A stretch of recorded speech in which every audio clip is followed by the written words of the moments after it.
Bom, estamos ao vivo, eu vou pegar o link.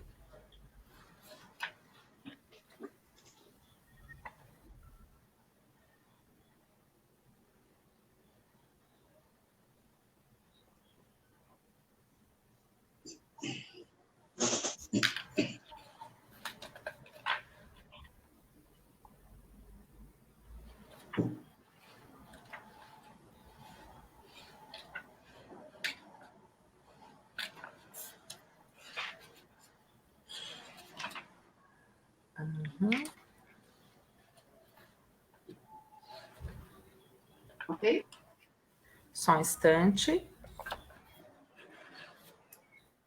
Pronto, está enviado no grupo.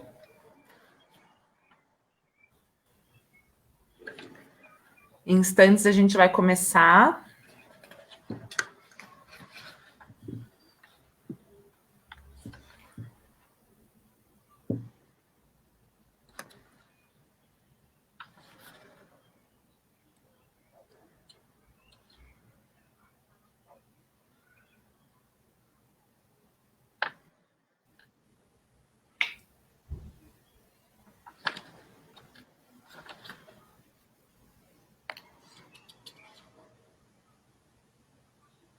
A gente espera mais uns minutinhos, é isso? Enquanto as pessoas vão entrando?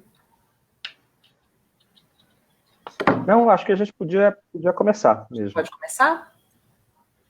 Acho Então que tá sim. bem. Então, ótimo. Bem, boa tarde a todas as pessoas que estão nos assistindo agora. Nós somos o Coletivo Comum, que é a antiga Kiwi Companhia de Teatro. Eu sou a Beatriz, e aqui com a Daniela, a Fernanda e o Fernando. Hoje a gente dá continuidade ao Coletivo Comum Convida, ciclo de conversa sobre um país fraturado. Mês passado, a gente teve o nosso primeiro encontro sobre a contribuição do Brecht para a compreensão do fascismo brasileiro, com o Tércio Redondo, e a transmissão, para quem não viu e se interessar, está salva tanto na página do coletivo do Facebook como na página do YouTube. Hoje, no nosso segundo encontro, a gente recebe o Vladimir Safatli para falar sobre o fascismo brasileiro e o papel das esquerdas. Os nossos próximos encontros serão dia 10 de outubro, com a presença de Ana Chan sobre a indústria cultural 2.0, o agro é pop, e dia 7 de novembro, para a gente debater sobre a mídia brasileira e a fabricação do consenso com a Helena Martins, sempre às 17 horas e com transmissão ao vivo aqui pela página do Facebook do Coletivo Comum. Então, vamos iniciar aí.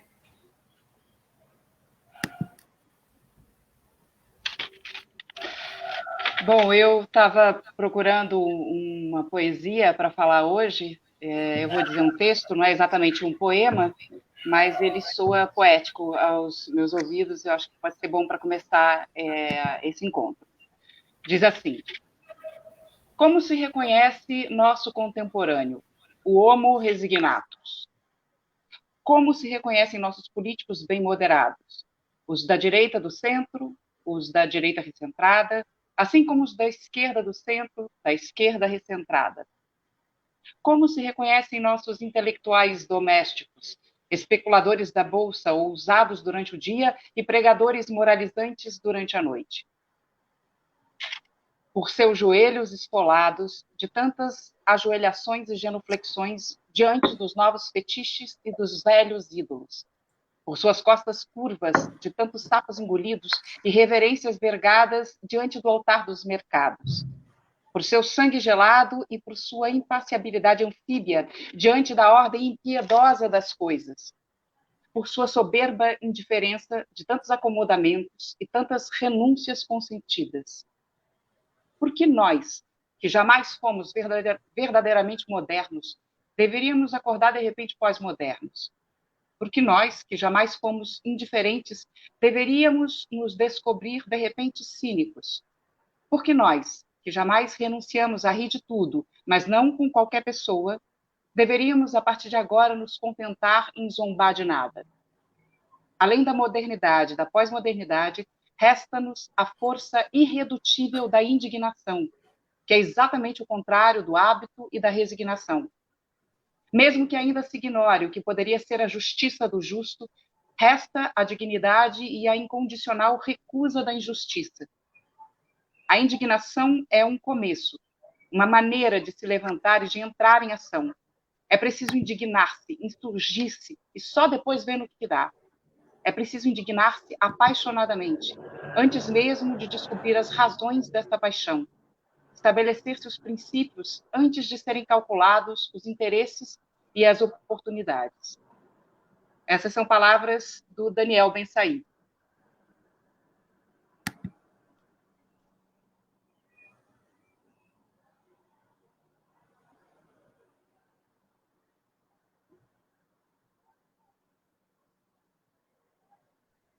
Olá, então vamos entrar propriamente na conversa. Vladimir, boa tarde. Boa tarde.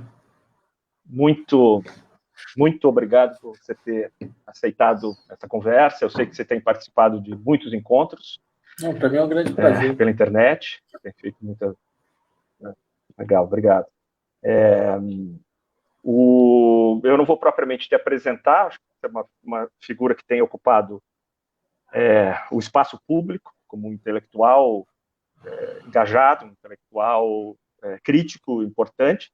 Acho que, no mínimo, nos últimos 10 anos, né? Acho que um pouco mais, na verdade, mas sobretudo, acho que na última década você ocupou um espaço muito importante. Para quem não tem, eventualmente, referência, o que daria para dizer que você, além desse papel, então, de um intelectual ligado às esquerdas, à esquerda socialista no Brasil, também é professor da Universidade de São Paulo, tem escrito muitos livros, e eu acho que a gente pode dizer que você também é um ativista político, e talvez até seja o caso da gente comentar um pouco estas outras ações que você tem exercitado aí nos últimos tempos, né? O que a gente queria fazer, então, para começar no vivo do nosso assunto aqui, para iniciar, propor uma divisão em dois grandes blocos, digamos assim. Um é mais ligado ao fascismo, tanto ao fascismo histórico, fascismo dos anos 20 e 30, europeu, especialmente, né? E aí fazendo as conexões com o que a gente viveu no Brasil nesse momento aí, especialmente o integralismo, e depois e claro, já fazendo talvez eventuais conexões com a nossa situação atual, mas o que seria o nosso segundo bloco seria pensar a atualidade política brasileira, e não só em relação ao ambiente partidário, mas também aos movimentos sociais, talvez o sindicalismo, e todas as outras questões que dizem respeito ao quente da nossa situação política dos últimos tempos, né? Especialmente aí de 13 para frente, com as jornadas de junho, a queda da Dilma, né? o governo Temer e agora o Bolsonaro e o bolsonarismo, né? Pode ser assim, Vladimir, então? Perfeito. A gente queria colocar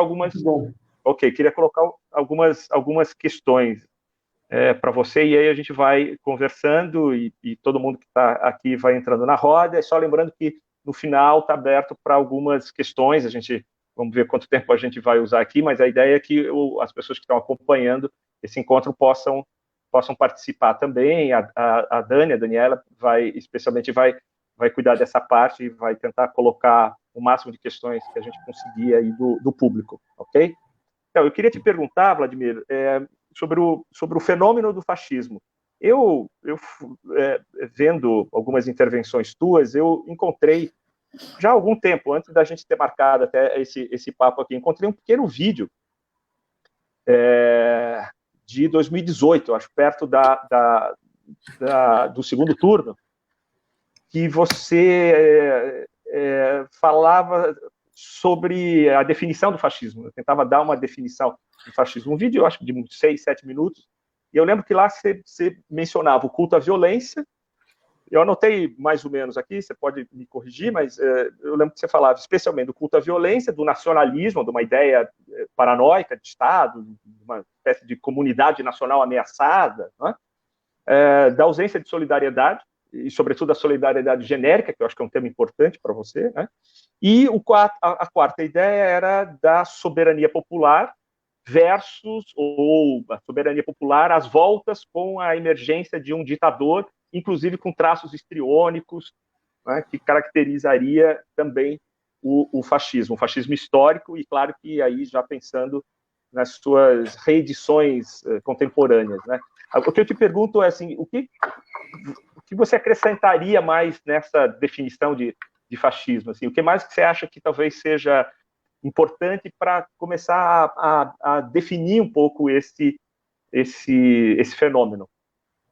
Tá, não, obrigado, Fernando, pela questão. Eu diria o seguinte, eu discordo da restrição do uso do termo fascismo àquilo que a gente chama normalmente do fascismo histórico, ou seja, esses movimentos fascistas que aparecem nos anos 30, principalmente na Europa, embora, bem, nós sabemos muito bem que a presença do fascismo no Brasil é uma presença extremamente significativa.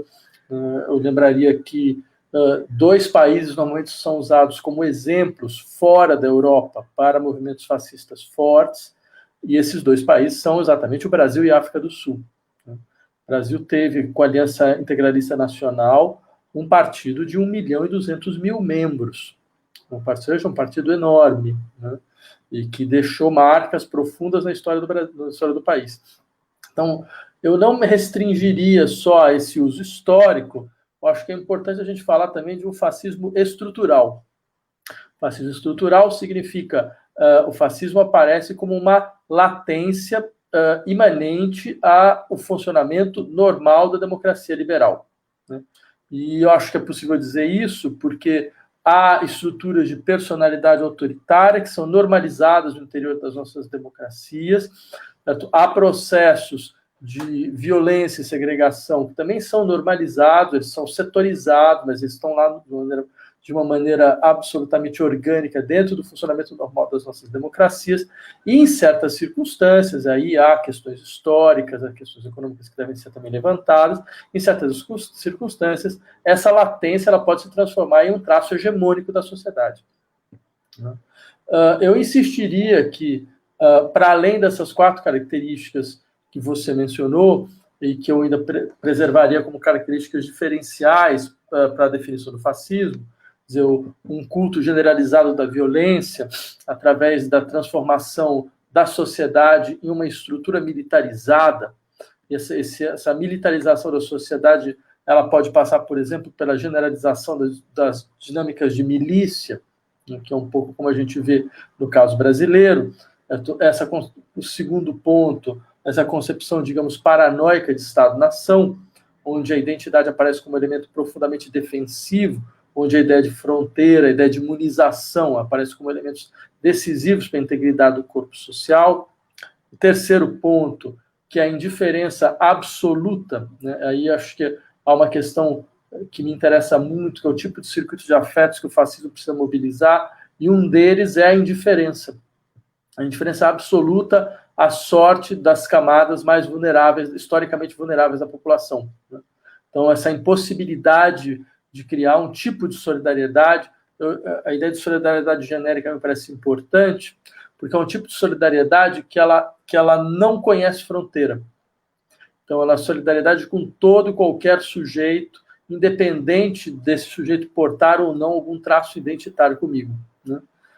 Então, isso é completamente implodido para o fascismo, e, por fim, de fato, esse processo de transferência de poder, na qual a demanda de uma participação popular efetiva se transforma na eleição de um líder que tem uma identificação narcísica com os seus liderados, ou seja, ele é literalmente a imagem dos seus liderados, né? É sempre bom lembrar, por exemplo, como Adorno tinha uma definição muito boa do líder fascista. Ele falava, o líder fascista é uma mistura de King Kong e barbeiro de Sevilha, de King Kong e barbeiro de subúrbio, né? Ou seja, a ideia de que você tem a fragilidade dessa figura trivial do barbeiro de subúrbio, com as suas inabilidades para ser presidente da República ou qualquer coisa parecida, e uma visão totalmente imaginarizada, totalmente fantasmática de onipotência. Então, além disso, eu insistiria também num dado que me parece bastante significativo, e ele, nesse momento, demonstra a sua relevância, que é uma transformação do dispositivo de relação entre governo e morte. Todos nós conhecemos como todos esses debates, eles são múltiplos, da tanatopolítica, da necropolítica, que são esses debates que vão insistir para que nós possamos compreender a racionalidade dos processos de governo. É necessário, antes de qualquer coisa, compreender como o Estado funciona, não só como Estado protetor da população, no seu modelo clássico, hobbesiano, Hobbes, Locke, Spinoza, mas ele também aparece como Estado exterminador, né? Um Estado, ou seja, o Estado que normalmente, para um setor da população, aparece como instrumento de extermínio e desaparecimento. A gente conhece isso muito bem no Brasil, devido às marcas da nossa tradição escravagista, como isso determina, então, que um setor da população que está na posição de, entre parênteses, coisas, né, possa ser matável sem dolo, né? Só que, no caso do Estado fascista, esse dispositivo se generaliza para toda a população. Esse é um traço muito interessante, que ele está em uma miríade de autores, né? Tem a discussão sobre o Estado suicidário, que vem do Paul Villain-Riot, se encontra no Foucault, no Deleuze-Guattari, mas essa discussão ela aparece já na Hannah Arendt, ela aparece nos frankfurtianos, essa espécie de suicídio coletivo, né? Um suicídio coletivo que é marcado, entre outras coisas, pelo fato de que o Estado se desengaja por completo das dinâmicas de proteção e ele impõe uma lógica, que é uma lógica de assunção do risco como realização de alguma espécie de afeto de coragem, né?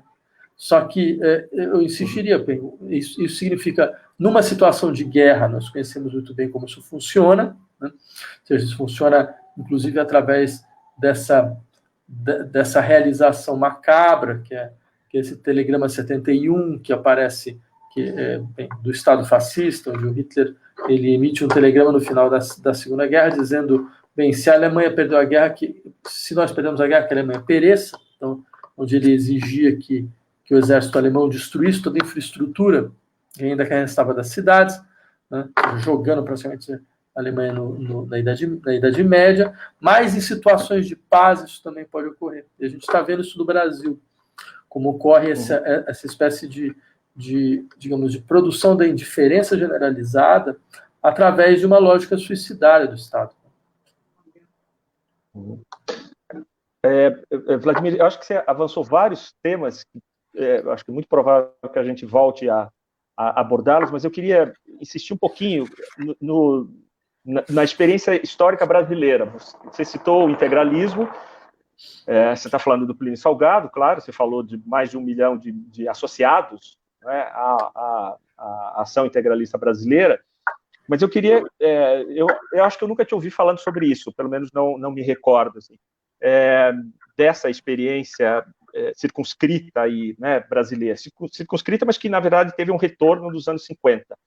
Então, mas a questão que eu não te ouvi falar, que eu queria propor, é o seguinte: teve um poder de atração muito importante nesse período, né? Eu estava lendo um pouco sobre esse momento, assim, eu não anotei, mas eu lembro que personalidades como Câmara Cascudo, como Abdias do Nascimento, que depois teve uma importância muito grande, você falou aí de necropolítica, né, da nossa tradição escravagista, etc. Essas pessoas foram atraídas, fizeram parte do movimento integralista, e vários outros, né? Aliás, o integralismo, de alguma forma, né, eu não tenho os detalhes muito precisos disso, mas fez parte da Semana de 22 também. Ele estava ligado à ideia de modernismo. Aliás, tem o Anauê, né, que é a saudação deles, que é de origem tupi, então tem uma ideia de recuperar, ou resgatar, ou instrumentalizar a nossa experiência indígena, né? Então é sobre isso que eu queria te ouvir um pouco, assim, essa capacidade de mobilização popular, mas também de mobilização de setores médios e de setores da intelectualidade, para daí a gente fazer, talvez, as ligações com o que a gente está vivendo agora. Tá, não, é muito bom você ter lembrado, Fernando, porque, de fato, é impressionante, digamos, a capilaridade do integralismo no interior da vida nacional, principalmente dentro, digamos, das camadas da classe intelectual. Você lembrou mesmo dessa vertente do modernismo, que vai acabar flertando com o integralismo, né, uma vertente significativa, e mesmo vários intelectuais que vão ter algum tipo de passagem pelo integralismo, né? O que demonstra, entre outras coisas, quer dizer, é um pouco, sei lá, se em filosofia a gente fala do caso Heidegger, né, que é alguém que passa pelo nazismo, né, passa por alguns anos, e até hoje você tem uma discussão séria a esse respeito. É impressionante como no Brasil não há nada parecido. Exatamente. Você tem uma miríade enorme de intelectuais que passam pelo integralismo, e isso é absolutamente fora de objetos, como objetos de pensamento, objeto de problematização. Isso demonstra o quê? A capacidade impressionante de normalização do integralismo, foi objeto dentro da história nacional, né? Quer dizer, e a gente está falando de um movimento, por exemplo, nos anos 50, em 1955, quando o Plínio Salgado é candidato a presidente, numa eleição que tem o Juscelino, numa eleição que é logo após o suicídio do Vargas, que logo após o fim da Segunda Guerra, ele tem 10% dos votos, praticamente, né? Então, imaginar que isso desaparece nas brumas, né, nas nuvens, de repente isso desapareceu, seria desconhecer radicalmente o que é um processo histórico. A Nova República, ela teve como uma das suas funções a gestão de ilusões a respeito dos extremos da vida nacional, né? Ela vai criar um pouco a ilusão de que o país está em direção a uma espécie de consolidação entre muitas aspas, do centro democrático, né? Então, de fato, você tem essa força de atração que faz com que todos os setores da vida nacional acabem se posicionando através da tarefa da conquista do centro. Isso começa com o PSDB, termina com o PT, que a gente sabe mais ou menos como esse processo se deu. O outro lado dessa dinâmica é a ilusão da inexistência dos extremos, né? E que era uma grande ilusão. O fato de você ter setores fundamentais da vida social que eles preservam, né, os seus posicionamentos extremos, mesmo que eles não tenham imediatamente uma transcrição possível na vida política eleitoral, que é isso que aconteceu. Quer dizer, a Nova República tira essa transcrição política eleitoral, obriga esses setores a compor em grandes consórcios de poder. Só que o fato disso acontecer não significa que, em um segundo momento, eles podem ganhar autonomia e podem se consolidar como via eleitoral viável, que é exatamente o que aconteceu. Ainda mais levando em conta que o processo mundial ele girou nesta direção. E a gente simplesmente, porque a gente tem essa capacidade inacreditável de imaginar que o Brasil ele tá fora do globo, ele deve estar em outro planeta, porque é como se todos os processos globais não devessem ser mobilizados para a explicação da nossa situação nacional. Veja, a gente percebe desde 2008, pelo menos, uma consolidação dos núcleos de extrema-direita no mundo, através desse descolamento. São núcleos que estavam colados devido aos sistemas de pactos da democracia liberal, eles estavam colados a consórcios de direita. Só que, num dado momento, eles vão dentro de um processo, desde os anos 90, vão paulatinamente ganhando autonomia, até que chega uma hora, dentro de uma dinâmica de ruptura das expectativas do que tinha restado do estado de bem-estar social, eles conseguem ganhar, de fato, um espaço que lhe é próprio e tomam a frente do processo. Então, acho que me parece que é isso exatamente o que acontece no Brasil. Então, isso exige uma análise de 3 níveis. Primeiro, o nível histórico, é necessário recuperar essas explicações de largos processos históricos. É que a ciência política ela tem esse lado infame de uma certa maneira, ignorar o peso de processos históricos de longa duração, né? Então, acho que seria importante fazer isso. Por outro lado, eu acho que é importante também fazer um tipo de articulação comparada entre outros processos no interior das nossas sociedades capitalistas globais que vão se desenvolver. E, por fim, há as questões locais, né, que dizem respeito às dinâmicas mais imediatas de esgotamento dos pactos da Nova República, de esgotamento dos sistemas de promessa da esquerda brasileira, certo? E de ascensão dessas figuras tais como as que nos governam hoje. Não, acho que essa articulação entre internacional e nacional é importante, e o que eu queria, talvez encerrando um pouco esse tópico específico aí das relações com que a gente pode chamar o fascismo histórico, com a ressalva que você fez, na verdade, o fascismo histórico versus uma estrutura fascista, né? Ou sem incorrer num estruturalismo aqui fora de época, mas eu acho que a ideia de fascismo estrutural pode ser interessante. Eu já tinha pensado mais para frente em te perguntar justamente sobre essa situação que não é especificamente nacional, e os exemplos são abundantes, você não citou aí agora, mas claro que a gente pode falar do Erdogan na Turquia, o Duterte nas Filipinas, especialmente, que a gente acompanha acho, um pouco no Brasil, Trump, evidentemente, nos Estados Unidos, e outras personalidades desse tipo. Mas para dar um passo, talvez, assim, mais concreto, digamos assim, você não tem nenhuma dificuldade, nenhum prurido em usar o termo de fascista ou neofascismo para várias dessas experiências, sejam elas internacionais ou seja para a nossa situação nacional aqui com o bolsonarismo. É isso? Não, nenhum. E eu acho que não se trata de um uso meramente retórico, eu acho que é um uso realmente analítico. Eu acho que se tem uma situação no mundo que merece essa descrição, é a situação brasileira. Os traços são mais do que evidentes.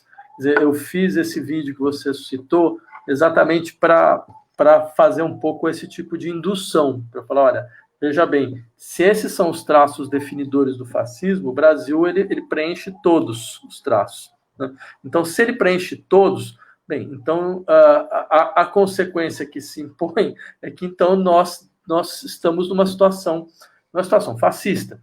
Agora, é claro, a questão toda é um pouco essa. O fascismo ele pode muito bem se desenvolver através daquilo que os cientistas políticos chamam de um autoritarismo furtivo. Quer dizer, ao invés de uma tomada imediata de poder, você tem um processo que você vai paulatinamente corroendo todas as possibilidades de reconhecimento, digamos, das dinâmicas de conflito social. Você vai decompondo, né, as marcas que esses conflitos deixaram dentro do ordenamento jurídico, né? Isso se você tiver uma reeleição, então você tem 8 anos, você vai fazer um pouco o modelo que o Erdogan fez. O Erdogan fez exatamente isso. No começo, ele parecia alguém, digamos, sociável, ele foi vendido um pouco como uma espécie de vertente religiosa moderada, né? Só que o que aconteceu? Na verdade, era uma estratégia muito bem pensada. Ele, aos poucos, vai literalmente mexendo os peões dentro do tabuleiro de xadrez, até o momento que você vê que, quer dizer, ele já avançou várias casas. E aqui, me parece que esse é um modelo brasileiro, só que o modelo brasileiro ainda é mais problemático, porque esse modelo a gente viu na Hungria, a gente viu na Polônia, é mais ou menos o que a gente está fazendo aqui. Só que na Hungria e na Polônia, por exemplo, não há o dispositivo militar, que é o dispositivo assim, é uma espécie de espada de Damocles, ela pode ser usada a qualquer momento. A possibilidade de um golpe de Estado tradicional não está fora do esquadro. A gente tem um tipo de análise que é uma análise assim, parece que a gente tem uma noção pontilhista de tempo. Lembra o Malebranche dizendo que o tempo é uma coleção de instantes descosidos uns em relação aos outros, por isso Deus tem que ficar criando a unidade a todo momento. A gente tem isso um pouco. A gente esquece, por exemplo, que em maio parecia que um golpe militar era uma coisa completamente possível, né? É que depois teve um rearranjo, digamos, no primeiro andar do poder, e isso fez com que esse tópico saísse, digamos, provisoriamente do horizonte.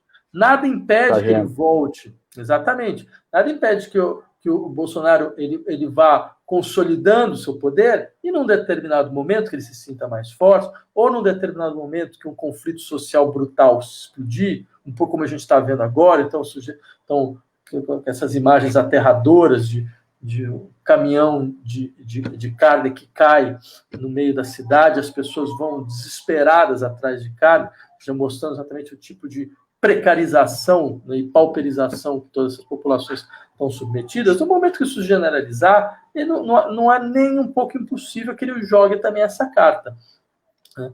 Então, eu diria, bem, de todas as situações, a situação brasileira é a mais dramática.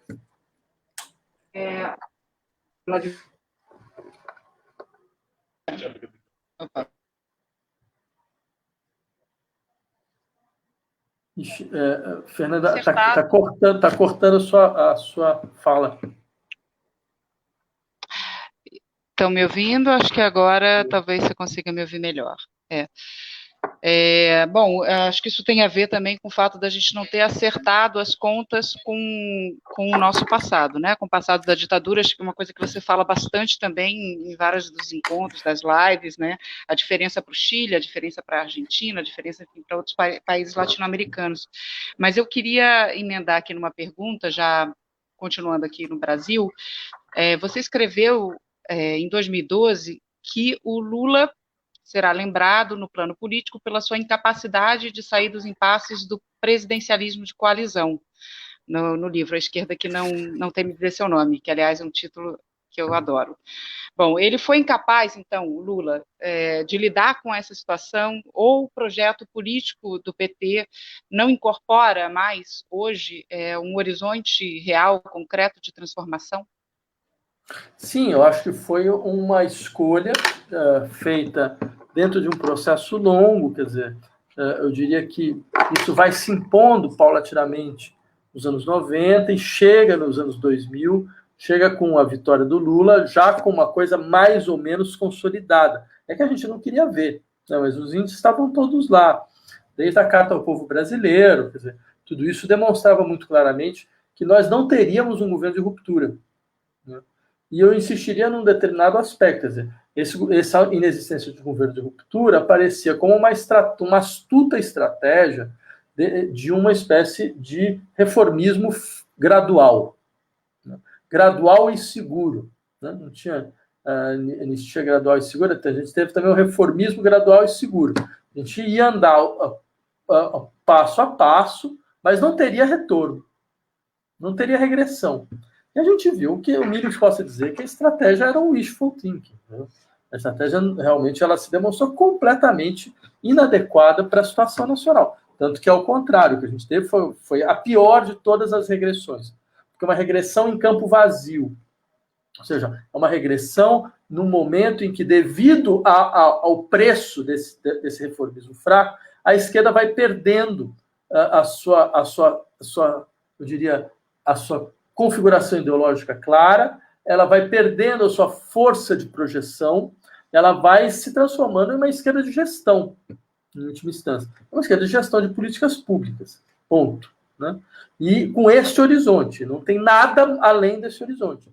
Então, o que acontece? Ela limita o seu horizonte de transformação, e nessa limitação do horizonte de transformação, ela perde a sua força de organizar campos comuns, ela permite uma fragmentação completa das demandas sociais e ela faz com que um único setor forte, organizado e unificado seja a extrema-direita. Então, aí a extrema-direita anda no vácuo no Brasil. Ela anda no vácuo. Uma das razões para isso, me parece que é, de fato, eu diria, eu nem falaria mais da incapacidade de sair do presidencialismo de coalizão. Eu seria mais preciso e diria: o problema central é que o Brasil foi um grande laboratório do populismo de esquerda no começo dos anos 2000. Esse modelo é um modelo populista de esquerda, um modelo lulista, no sentido, me parece, mais analítico. Consolidação de estruturas, de cadeias de equivalência entre demandas sociais contraditórias que se conformam, que se convergem para uma espécie de ponto de liderança que funciona como um significante vazio. Não? Basta lembrar o que era o Ministério do Lula. Todas as contradições sociais estavam lá, entendeu? Então, você tinha os ecologistas do Ministério do Meio Ambiente, você tinha o agronegócio do Ministério da Agricultura, você tinha os defensores dos direitos humanos da Secretaria Nacional de Direitos Humanos, você tinha os piores setores das Forças Armadas do Ministério da Defesa, você tinha os interesses do sistema financeiro na figura clara e exemplar do senhor Henrique Meirelles do Banco Central, aí você tinha esse tipo de desenvolvimentismo meia sola, tal, que foi muito dos anos aqui no Ministério do Planejamento. Então, ou seja, todas as contradições estavam presentes no governo, né? E o governo fazia um pouco a gestão desse processo, né? Uma gestão que, no fundo, era uma espécie de gestão de paralisia. Eu insistiria, muitos falam, mas a correlação de forças não permitia nada diferente. Essa discussão sobre a correlação de forças é outro nome para covardia política, porque, na verdade, nunca na história do país, nunca, eu digo, pelo menos nos próximos 50 anos, você vai ter algum presidente que vai ter 84% de aprovação.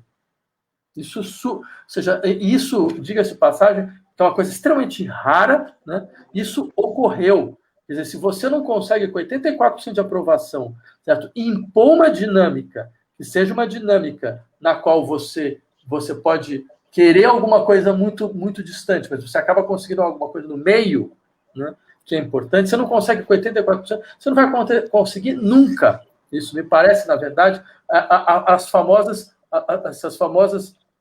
esses famosos labirintos neuróticos, entendeu? Que é aquele que você cria todo um sistema para dizer que é impossível você andar, né? Que é impossível você dar um passo. Então, você tem todo um sistema que vai te impedir daqui, vai te impedir de lá. Não, mas eu preciso fazer isso, não, mas eu preciso fazer aquilo. Não, mas tem o interesse do fulano, mas tem o interesse do ciclano. Não, mas tem... Então, foi isso que aconteceu. Seria muito importante para a esquerda brasileira ter uma visão. Isso não é nenhum tipo de masoquismo, não é nada daquela. Tem uma visão autocrítica no sentido de quem fala, não, mas espera aí, a gente vai oferecer o quê para a população agora? Esse modelo de novo? Então, se não é esse modelo, qual é o modelo? Vladimir, eu só lembrei de algo aqui, ouvindo você falar acho que eu li no Jacob Gorender, eu acho que você deve ter a referência, ele diz que até para ser reformista é preciso ser revolucionário no Brasil, né? Porque nossas políticas conciliatórias, elas sempre encontram justificativas e se eu puder dar um exemplo, sólidos, o que me parece assim, o exemplo mais brutal, qual é a jornada de trabalho semanal do Brasil? Vocês lembram? 44. 44 horas semanais. Ou seja, esse é um topos clássico da luta sindicalista. É um topos clássico. Cair para 40 horas. A gente conhece países que têm 35. A gente teve 13 anos de governo de maioria de sindicalistas, isso não foi sequer colocado em pauta dentro do Congresso. Não teve nenhuma lei para você tentar chegar para a população e falar, a gente tentou diminuir de 44 para 40, tal. Isso, eu diria, é um topos social-democrata clássico dos anos 50. Nem isso aconteceu, nem isso.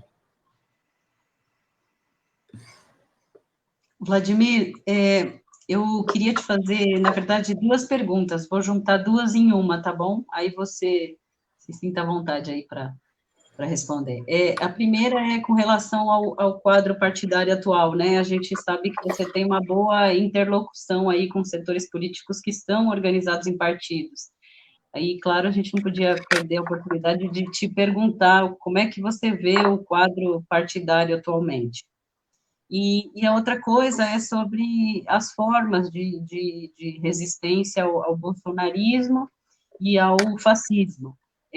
Uma das táticas é a da frente única, ou da frente de esquerda. Você poderia falar um pouquinho para a gente sobre essa tática, se ela é uma opção válida nesse momento, e se sim, como é que ela funciona? Tá, obrigado pela pergunta. Primeiro, sobre a questão da frente, eu mesmo fiz a estupidez de assinar um desses manifestos de frentes por todos. Não, tem vezes que a gente precisa fazer mesmo esse tipo de reconhecimento, né? E fiz e me arrependo amargamente, porque naquele momento, tudo bem, com todo nosso desejo de acreditar, parecia que era uma coisa do tipo, então a gente vai fazer um tipo de união para derrubar um governo que é claramente incapaz, não só incapaz de lidar com uma crise humanitária como o Covid, quer dizer, conseguiu chegar nessa posição de termos 130 mil mortos, isso em dados oficiais, né? A gente pode pensar, a Universidade de São Paulo insistiu que esses dados devem ser pelo menos 3 vezes maior, né? Ou seja, 300 mil mortos, é uma coisa da ordem do inimaginável. E um governo que não só foi negligente, mas ele trabalhou para que este número chegasse nesse ponto. Ele trabalhou ativamente para que esse número chegasse a esse ponto e para que a indiferença em relação às mortes, para que a ausência de uma espécie de luto cívico, certo? Fosse uma marca fundamental, fosse a verdadeira consequência desse processo. Porque o jogo, na verdade, é uma reconstrução das bases afetivas da vida social brasileira, né? Acho que não há poder que não se imponha sem a modificação de um circuito de afetos, e, nesse caso, a modificação é muito clara, é a transformação da diferença como afeto político, como afeto social central, né? Porque é uma indiferença aos corpos mortos, uma indiferença à morte, uma ausência absoluta de luto, uma coisa de comoção nacional, certo? Isso é um projeto de governo, isso é um verdadeiro projeto de governo. Então, ou seja, eu acreditei que no momento, devido ao caráter absolutamente estarrecedor da situação, houvesse um tipo de mobilização para tentar derrubar o governo. Mas não, na verdade, era mais uma vez essa história de frente, foi mais uma dessas armadilhas que se colocam para a esquerda brasileira, que já tem uma história grande nesse sentido, que era, na verdade, simplesmente eles queriam um novo rearranjo do poder, entendeu? Era isso. Eles usaram a gente para então, peraí, vamos dividir o poder de outra maneira. Então, dar mais força para o senhor no tribunal, dar uma parte para o Congresso. Ou seja, o rearranjo das elites conservadoras, era só isso. Tanto que logo depois de sair esses manifestos, você já viu gente como o Fernando Henrique, o Ciro Gomes, falando, não, mas essa questão do impeachment não está na pauta, mas não é bem assim, tem que esperar, e coisas dessa natureza. E aí eu lembrei, bem, mas na verdade a história brasileira está cheia desses exemplos. A começar pelo fim da Segunda Guerra, pela aliança lá do Luiz Carlos Prestes com Getúlio Vargas, entendeu? E que vai dar no que deu, não vai dar, ou seja, em nada, né? Então, a gente sempre entra nessas histórias completas pelo discurso da responsabilidade para com o país, né? A gente sempre acaba entrando nesse tipo de absurdo. Então, um pouco de irresponsabilidade para com o país, porque, afinal de contas, com este país que foi criado, tal como ele está hoje, a gente não tem responsabilidade alguma, a gente quer mesmo que ele seja destruído, certo? Então isso talvez teria sido uma posição muito melhor, isso eu reconheço. Dito isso, então acho que, de fato, não há nenhum sentido, nenhuma política de frente, nenhum sentido. Eu acho que o processo não funciona dessa forma, certo? O processo funciona... Lembra o que foi o impeachment do Collor? Como é que foi o impeachment do Collor? A esquerda vai à frente, ela usa toda a sua capacidade de mobilização para colocar o seu setor em operação. Isso cria uma dinâmica no interior da vida social. O resto, para não deixar a coisa acontecer, tal como a esquerda quer, vem junto. Entendeu? Então, eu acho que o processo só poderá ser dessa forma, né? Ou seja, a esquerda ela vai precisar ir na frente. Só que o problema é que não tem esquerda no Brasil, mas a esquerda se decompôs como campo, o que não significa que não existem eleitores de esquerda.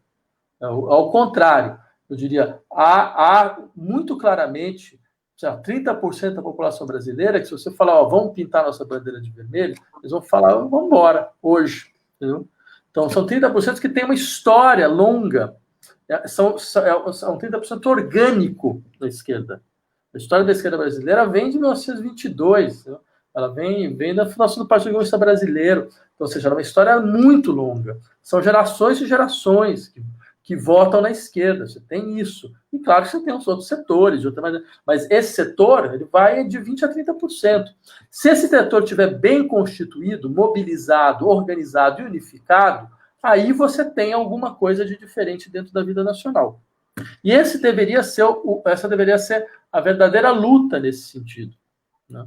Eu acho que muito mais do que convencer, criar o tal dos 70% articulados contra o governo, que não vai nem mais isso é fazer o que o governo faz hoje. É triste dizer isso, mas eu diria, do ponto de vista estratégico, o governo Bolsonaro faz tudo certo. Não tem nada errado, né?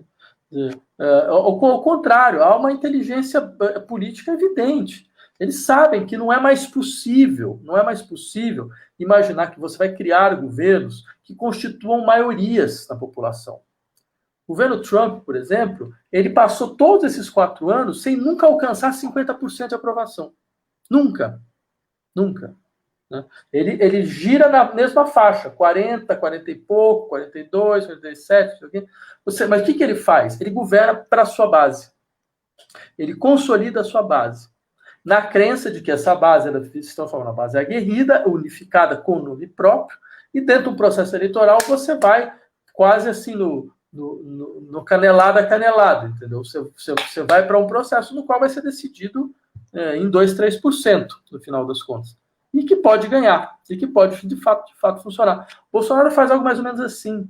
Ele consolida os seus 30%, que pode aumentar um pouco, pode diminuir um pouco, mas vai ser mais ou menos isso. E ele acha que ele pode chegar em 2022 com esses 30 e poucos por cento extremamente aguerridos e entusiastas, certo? E unificados em um projeto, né? E aí ele puxa um setor que faz com que ele consiga ganhar, e depois que se ele perder esse setor, ele só vai precisar conquistá-lo daqui a 4 anos. Né? E por outro lado, a esquerda não tem isto no Brasil. Eu diria, porque, claro, entre outras coisas, sua estrutura de partidos faliu, né? Isso é muito claro, a gente está numa situação completamente incerta sobre vários aspectos, e faliu não é só porque essas estruturas são arcaicas, né? Elas são dirigistas, centralistas, hegemonistas, estruturas de cúpula, não, porque isso já seria muito, mas não é só isso, é porque, de fato, o horizonte de organização do campo de lutas, ele é limitado, ele é extremamente limitado. Ele se limitou, em larga medida, a demandas pontuais de melhor integração, certo? Ele limitou a uma melhor gestão do sistema, certo? Você não tem nenhuma ideia efetiva de ruptura presente na esquerda brasileira. Só para a gente ter um exemplo do que eu tenho a dizer, deixa eu ver, eu li o programa do então pré-candidato democrata dos Estados Unidos, Bernie Sanders. O programa do Sanders era um programa muito mais radical do que qualquer programa que apareceu na esquerda brasileira. Qualquer um. Por exemplo, era um programa que dizia que tinha, entre outras coisas, a proposta de colocar 20% de trabalhadores nos bolsos de todas as empresas. O pessoal nunca fez isso. Nunca. Nunca. Nunca apareceu como proposição. Né? Então, ou seja, isso demonstra onde nós estamos, você percebe? Se até o Partido Democrata, se até uma vertente do Partido Democrata norte-americano dá um banho, né, passa na nossa frente, é porque a gente tem que realmente pensar o que está acontecendo. Posso acrescentar um elemento, Vladimir, para você refletir aqui com a gente? E os movimentos sociais? Né? A gente, aproveitando a questão que a Dani fez, né, sobre o quadro partidário, mas alargando ele um pouco, né, e também aproveitando o formato dela, fez 2 questões em uma, eu vou fazer 2 ou 3 em uma, então. Tem os movimentos sociais, que eu acho que tem uma plasticidade relativamente importante, digamos assim, né, em relação ao quadro partidário, né? Quer dizer, você tem experiências, eu acho mais díspares entre elas, e que, portanto, pode apontar para algum caminho talvez mais interessante. Por outro lado, por isso que eu falei que são 2 ou 3 questões em uma, a gente tem o quadro sindical, né? Não sei se você queria acrescentar alguma coisa sobre isso, e a terceira, que não é exatamente uma pergunta, mas aí, assim, é uma reflexão, ela é muito imediata, porque diz respeito a algo que aconteceu há meia hora atrás. Eu acabei de receber uma divulgação por um movimento social, justamente, é um boletim sobre a China. Um boletim sobre a China. Elogioso. Tanto o boletim, porque ele é feito, inclusive, com dinheiro do governo chinês, como a gente sabe, mas não só por isso, porque eu acho que tem uma espécie de campismo, vamos chamar assim, né? E que o inimigo do meu inimigo necessariamente vira meu amigo, o que é um problema, né? Porque se Bin Laden é inimigo do Bush, eu sou inimigo do Bush, então eu sou amigo do Bin Laden, né? Para caricaturar um pouco, mas não sei se é tão caricatura assim, né? Então, nesse boletim, por exemplo, é um boletim muito curto, de 60 segundos, e uma das informações era: a China está construindo 2 centrais nucleares e vai se transformar no país líder em produção de energia nuclear, brevemente. E tudo isso num tom, evidentemente, elogioso, de conquistas, né, desse grande farol do socialismo. Queria juntar essas questões, então, né? Movimento social, movimento sindical, e talvez essa abordagem que eu estou chamando aqui de campista, que lembra a Guerra Fria, assim. Se você pudesse falar um pouco sobre isso. Essas questões são muito importantes. Eu diria, bem, é fato, quer dizer, o Brasil ele conhece movimentos sociais que são fortes, muito fortes. Movimentos sociais que, em certas circunstâncias, conseguem colocar 1 milhão de pessoas na rua. Movimentos feministas, como, por exemplo, que desencadearam ele não, por exemplo, foram 1 milhão de pessoas. O movimento pela defesa da educação pública foi também algo muito parecido, foi algo muito próximo disso. Ou seja, eles são impressionantes, só que tem um problema, eles duram um dia. Essa que eu acho que é a questão. Então, no dia seguinte, você não tem uma dinâmica de reverberação. Isso que é dramático na sociedade brasileira. Uma sociedade com grande força de revolta, grande energia de revolta, grande plasticidade de revolta, mas ela perdeu um campo comum. Esse campo que poderia, de uma certa maneira, fazer que, então, você botou 1 milhão de pessoas na rua no dia, então, do segundo dia, vai ter mais coisa. Então, você vai ter, sabe, você vai conseguir, então, vamos fazer os sindicatos bancários parar também. Não, vamos fazer isso aqui também parar. Vamos articular isso. Então, tem algum partido que vai colocar isso na Câmara, vai fazer isso, vai fazer aquilo. Isso não tem mais. Esse que eu acho que é um ponto dramático da coisa. Então, você acaba inflacionando o peso dos movimentos sociais, que é o que sobrou, de uma certa forma. Só que eles, sozinhos, eles têm uma operação limitada, como todo movimento social. Quer dizer, tem um momento que, na verdade, esses movimentos eles se transmutam em outras dinâmicas. Né? E essa transmutação em outras dinâmicas, ela não está se dando. Né? Falta um campo comum, mais uma vez, falta a lógica de um campo comum.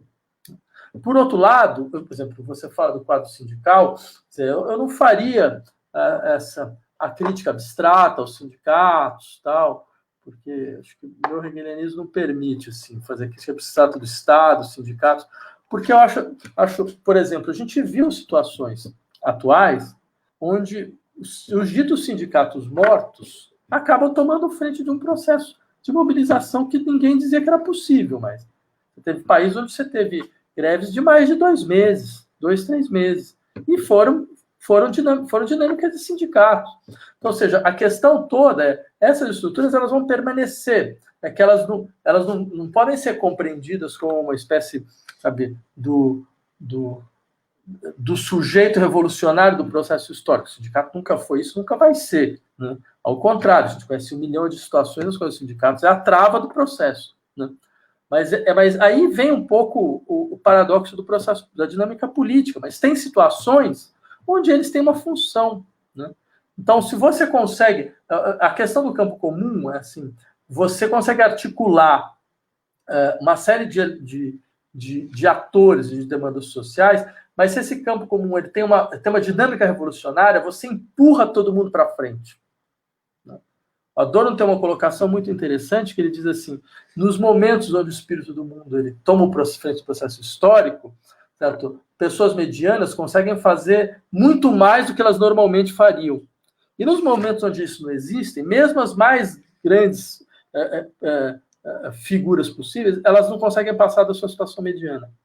Né? Então, acho que isso vale um pouco para a gestão política. Né? Eu vi que tem uma questão aqui também, de alguém perguntando sobre a candidatura do Boulos. Né? Então, eu queria até aproveitar... Era isso que eu ia falar. Eu acho que essa pergunta, eu ia falar, Dani, para a gente fazer, porque eu acho que ela tem a ver com esse momento. Se você quiser ler aí, Vladimir, e responder, ou a Dani lê e você responde. Não, a pergunta sobre... Como é que é? Lê aí, Dani, quer ler? Lê aí.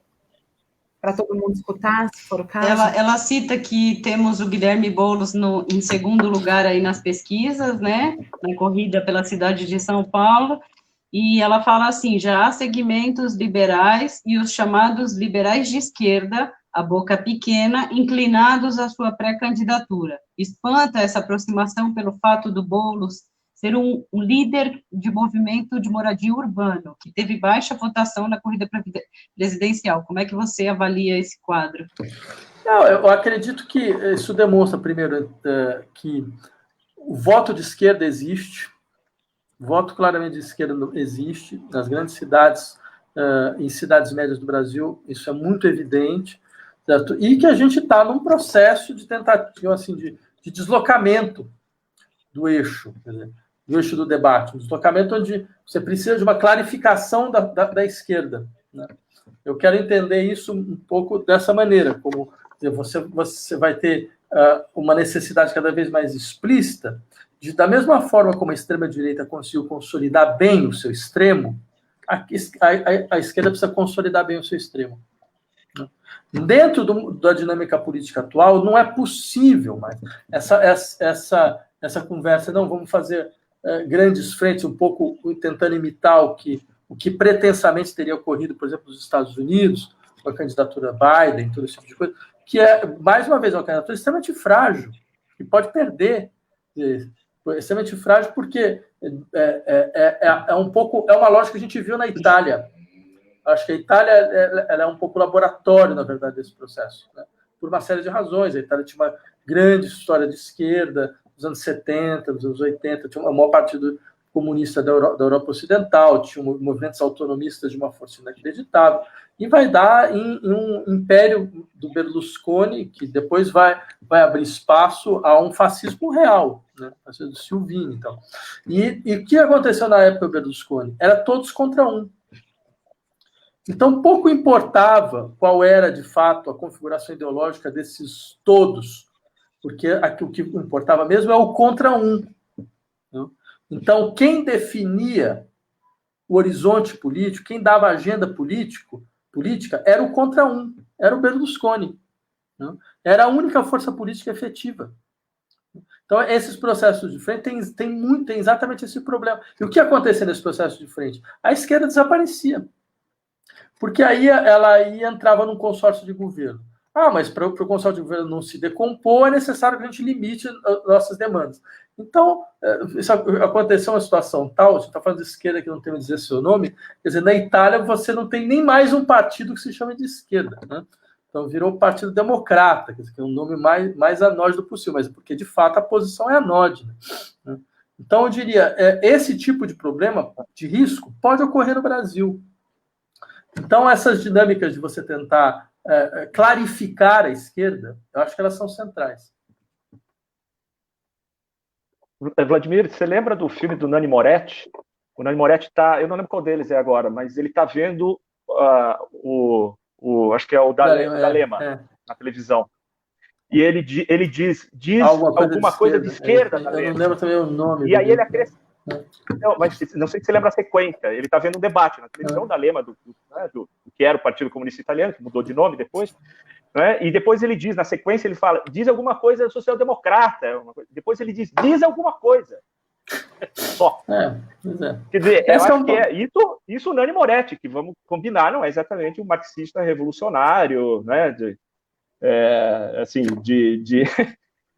Que tenha proposto uma alteração tão radical da Itália, mas realmente expressa, acho, um esgotamento. Eu acho que você ou tergiversou ou escapou aí a questão do campismo, mas... Desculpa, na verdade eu esqueci. Não, eu acho que é importante, porque sim, eu acho que ele serve quase como um álibi, como a ideia da correlação de forças. Sim. Parece que são álibis. Não, eu acho também, a esquerda ela tem esse tipo de regressão contínua, né? Que é exatamente de organizar as suas posições a partir dessa lógica, que é um pouco a lógica do inimigo do meu inimigo, né? Que o caso chinês é um caso exemplar, quer dizer, não há como, quer dizer, qualquer pessoa de fato implicada realmente com a ideia de uma posição socialista que signifique a realização efetiva dos processos de liberdade, de transformação social, através da consolidação da soberania popular e de uma igualdade radical, achar que a China é algum exemplo para alguma coisa, né? Ela pode ser exemplo para algum tipo de degradação, né? Quer dizer, a esquerda ela precisa entender de uma vez por todas, uma revolução popular não garante nada. Quer dizer, nós temos histórias de grandes revoluções populares que se degradam, né?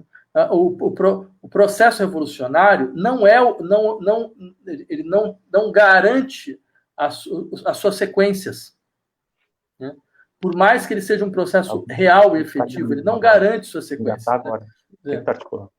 Então, se não garante suas sequências, isso não significa que você tem... uma coisa é o governo dentro do processo revolucionário, outra coisa é a insurreição. Né? A Revolução Chinesa é uma das grandes revoluções do século XX, mas o seu processo de consolidação como governo é catastrófico. Uma catástrofe desde o primeiro momento. Né? Quer dizer, a Revolução Russa é a mesma coisa. É um processo de insurreição popular, dos maiores exemplos da história universal. Mas em 3, 4 anos, o processo de degradação ele se dá de maneira irreversível e nunca mais volta. E a Revolução Cubana é a mesma coisa. As 3 grandes revoluções do século XX, elas têm a mesma história. São grandes revoluções, grandes insurreições populares, que exatamente pelo fato da esquerda... E aí, essa questão é uma questão que eu acho que é fundamental pensar. Porque ela tem um problema que é de difícil resolução mesmo, que é esses processos de insurreição, para que eles tenham força, eles têm que operar dentro de uma lógica militar. Eles absorvem uma dinâmica militar, de organização militar, de discurso militar, de relação amigo-inimigo, tudo isso entra. Só que qual é o problema? Claro, dentro do processo de insurreição, é compreensível isso. Só que qual é o problema? É que esse processo, ele passa para o governo. Ele entra dentro do governo.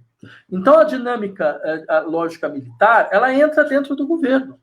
E o governo continua uma guerra contínua. Né? Quer dizer, por isso, por exemplo, se tem alguma coisa fantástica no caso chileno, é a consciência desse problema. As pessoas falam, não, mas a Allende procurou uma via pacífica para o socialismo que deu errado. Não é essa a questão. A questão não era essa. Não era só uma via pacífica. Eles tinham consciência muito clara que se você começa o processo de insurreição impondo a insurreição uma lógica militar, você vai terminar desse jeito. E ninguém queria. Né? Tudo bem. Tem um segundo problema, sim, que é o problema, por exemplo, que o Marighella levanta quando ele vai escrever sua carta de ruptura com o Partido Comunista Brasileiro, dizendo, olha, a gente entrou dentro do processo de coalizão, né, com a dita burguesia nacional esclarecida, que simplesmente não existia, e nem se preparamos para uma ruptura institucional que viria da direita. Né? E ele tem toda a razão. Quer dizer, aí tem um outro problema. Que eu sei, a equação ela não é fácil, mas ela merece ser pensada com vagar. Que é, então, Vladimir, não, é que você pegou duas... Você foi ótimo, você foi indo, mas foi bom porque você já pegou 2 questões nossas que a gente ia trazer para você, mas eu vou só fazer, assim, emendar, porque eu acho que é muito importante isso que você está falando, Vladimir, porque a gente tem notado, você é professor da USP, você lida com muitos jovens e tal, e a gente tem notado, ultimamente, uma espécie de reabilitação do Stalin, do stalinismo, e isso tudo ajudado por uma linguagem que, digamos que é um pouco menos profunda, mais econômica, das redes sociais, dos youtubers e tal. Então, isso é uma coisa que a gente tem percebido nas conversas com pessoas muito próximas, assim, isso eu queria saber que você falasse mais sobre isso, porque acho que é uma questão preocupante, né, à luz do que você vem falando também, e acho que a Bia ia falar alguma coisa do Marighella também, né, Bia? Na verdade, eu ia fazer uma pergunta exatamente sobre o texto que você citou, assim, por isso que a gente até riu quando você falou, todo mundo aqui deu uma risadinha, justamente porque você organizou essa seleção de textos do Marighella, né, no livro que chama Chamamento ao Povo Brasileiro e Outros Escritos, que foi lançado, inclusive, numa ocupação, né? A gente aqui, como coletivo, participou fazendo intervenções artísticas. E aí, exatamente esse texto e outras cartas de ruptura com o PCB, ele critica o etapismo, né? A conciliação de classes, essa visão imobilista desse setor que até então se reivindicava do marxismo, né? E aí a nossa pergunta ia justamente nessa linha de qual é a utilidade desse pensamento do Marighella hoje. Essas questões são muito importantes. Eu diria o seguinte, eu entendo todos esses movimentos que aparecem entre nós, de uma certa reabilitação dessas figuras, digamos, autoritárias, esses momentos autoritários da história do comunismo do século XX. Eu quero acreditar que uma boa parte disso vem de uma de um desejo de encontrar força no interior da esquerda, porque são esses momentos onde, de uma certa maneira, quer dizer, o poder estatal da esquerda fala alto, então, mas de fato eu acho bastante criticável, né? Por mais que possam ter pessoas aí que estão dentro dos nossos campos e que são pessoas com quais a gente pode dialogar, tal, mas eu acho esse tipo, não só esse tipo de reabilitação, mas essa incapacidade de compreender. Bem, mas um problema fundamental do comunismo no século XX foi exatamente esse. Exatamente não compreender que os processos de governo, eles nunca, em hipótese alguma, poderiam ter caminhado da maneira como caminharam, né? Porque eles caminharam, quer dizer, não só a militarização da sociedade, mas um processo extremamente totalitário, no sentido forte do termo, né? Que é um processo do qual é sempre bom lembrar até o stalinismo, bem, os primeiros que vão ser mortos por stalinismo é a própria esquerda, né? É a própria esquerda naquilo que mas isso é um problema que vem desde a maneira com que o Lenin vai lidar com as oposições de esquerda dentro do processo revolucionário. É uma maneira ruim, extremamente problemática, certo? Que é uma dinâmica centralista que produz simplesmente a perda de toda a capacidade, digamos, de transformação efetiva que os processos revolucionários têm. Seria importante entender, porque tem uma posição que ela foi pouco explorada. Quer dizer, você tem a posição, bem, esse é um processo revolucionário, então tudo é justificado, ponto. Que é uma posição absurda, não vê? E tem a posição, é melhor nem tentar um processo revolucionário, porque olha só o que dá. E também é uma posição tão absurda quanto. Quer dizer, fica uma terceira posição, que era, não, é importante pensar um processo revolucionário que tenha uma vacina contra as suas tendências autoritárias, né? Que saiba lidar, que assuma, não, um processo revolucionário tem também tendências autoritárias, né? E é necessário a gente saber lidar com elas e impedir que elas se consolidem, né? Porque você está dentro de um processo de guerra, porque é a lógica da luta de classe que se coloca sobre as figuras da guerra civil, é uma coisa que o Marx e o Engels sabiam muito bem. Então, é claro, dentro dessa dinâmica, o risco é que a guerra civil permaneça para sempre. Ela vire uma forma de governo, que é o que acontece, no final das contas. É o que aconteceu. Então, esse ponto eu insistiria como um ponto absolutamente central para se pensar hoje em dia. Segundo, sobre a questão do Marighella, eu acho assim, a figura do Marighella ela é impressionante sobre vários aspectos. O primeiro, e um deles é exatamente isso, quer dizer, veja, primeiro, a aceitação da luta armada do Marighella é uma espécie de luta armada por subtração. Quer dizer, o Marighella ele esteve envolvido em todos os processos do PCB, até o momento em que ele percebe, não, mas essa dinâmica não tem como funcionar. E nós estamos numa ditadura. E dentro de uma ditadura não tem muito o que você fazer, a não ser você se organizar dentro das dinâmicas da luta armada, né? A consequência, a meu ver, é irretocável. É irretocável.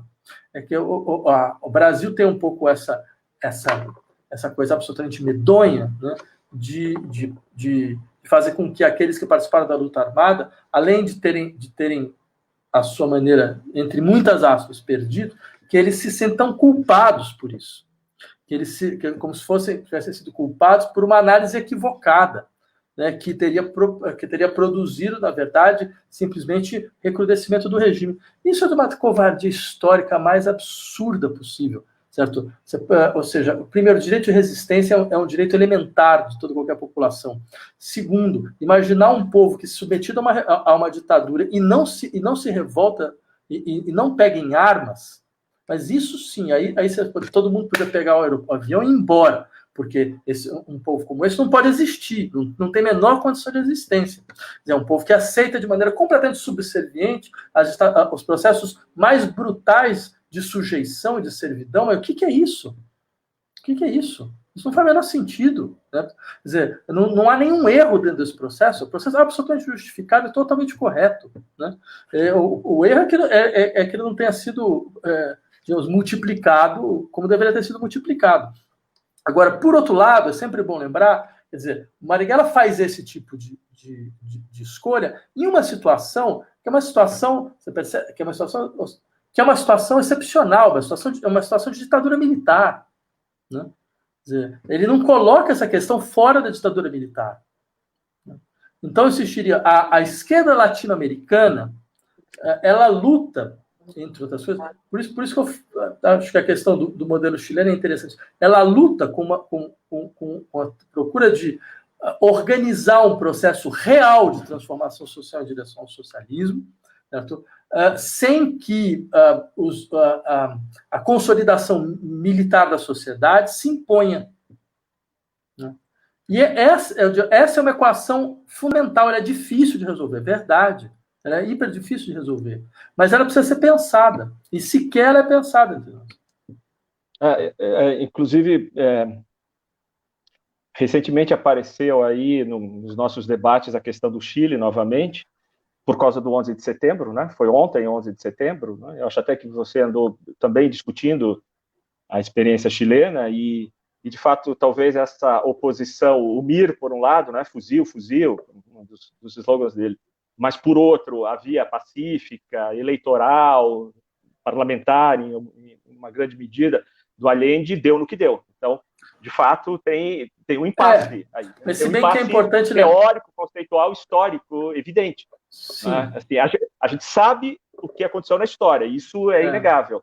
Não é? Mas então, não foi citada uma alternativa. É que é sempre bom lembrar também, o MIR pede fuzil no momento em que eles percebem muito claramente que o golpe está em marcha. Quer dizer, desde agosto, com o tancaço, né, que você tem tanques na rua e aí o ensaio do golpe. É isso. E aí o governo Allende pede poderes especiais para o Congresso não dá, aí o MIR toma uma decisão que é completamente acertada, que é falar, olha, então, já que o processo é assim, então que a gente se arme. E aí, de fato, isso não acontece. Na segunda etapa das nossas conversas, a gente pode pautar uma live inteira sobre a questão das armas para as esquerdas, porque eu acho que é um baita tema aí, né? Eu queria introduzir, logo na sequência a gente ouvir mais umas perguntas que estão chegando aí, mas queria introduzir um tema, assim, não sem antes lembrar que a questão do stalinismo não foi um regime autoritário, foi um regime sanguinário e assassino, fica um pouco diferente, regimes autoritários tem vários. Bom, mas enfim, me parece uma evidência solar. Isso tem gente que insiste em não entender, né? Não precisa fazer a lista aqui dos processos de Moscou, coletivização forçada, etc. Bom, enfim. Mas o tema que eu queria introduzir, Vladimir, e aí eu realmente queria, assim, colocar para você uma questão que eu não consegui entender exatamente.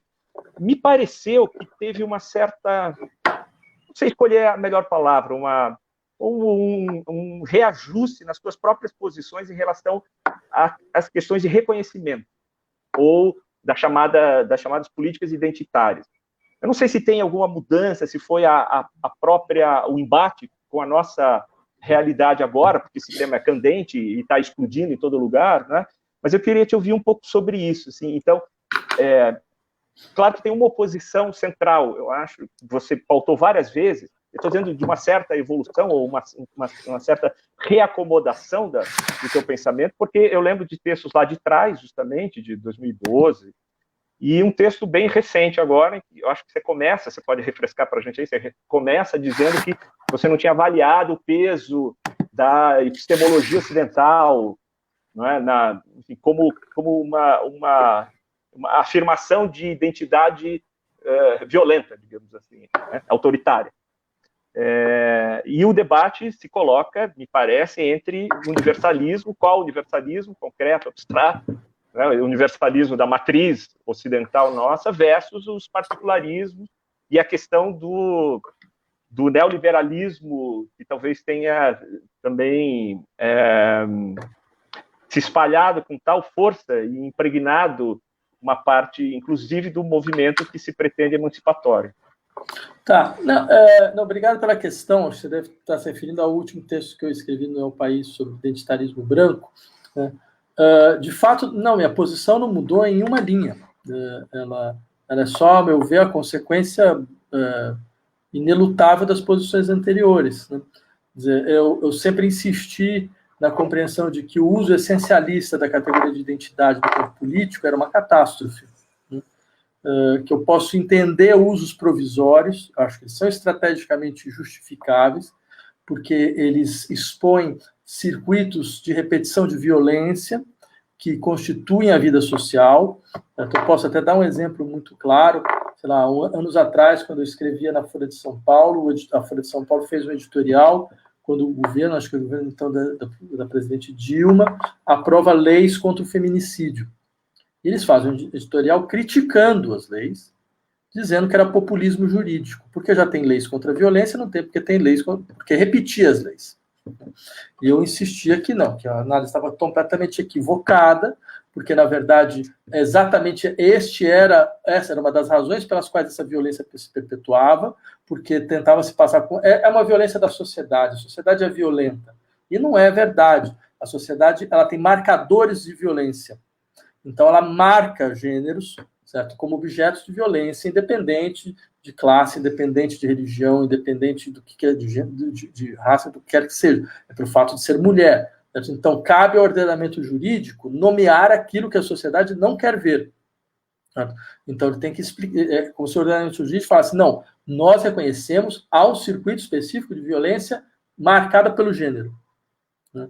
Então, essa repetição ela é fundamental para você quebrar essa dinâmica. Né?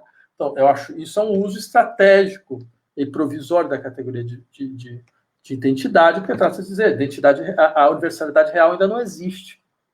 E para que ela possa existir, é necessário, então, que esses circuitos de violência específica eles sejam quebrados. E, para isso, a mobilização política de categorias de identidade provisórias são necessárias. Eu nunca fui contrário a isso. Né? Eu nunca tive um texto que escrevesse alguma coisa diferente. O que eu dizia, e continuo dizendo, era outra coisa.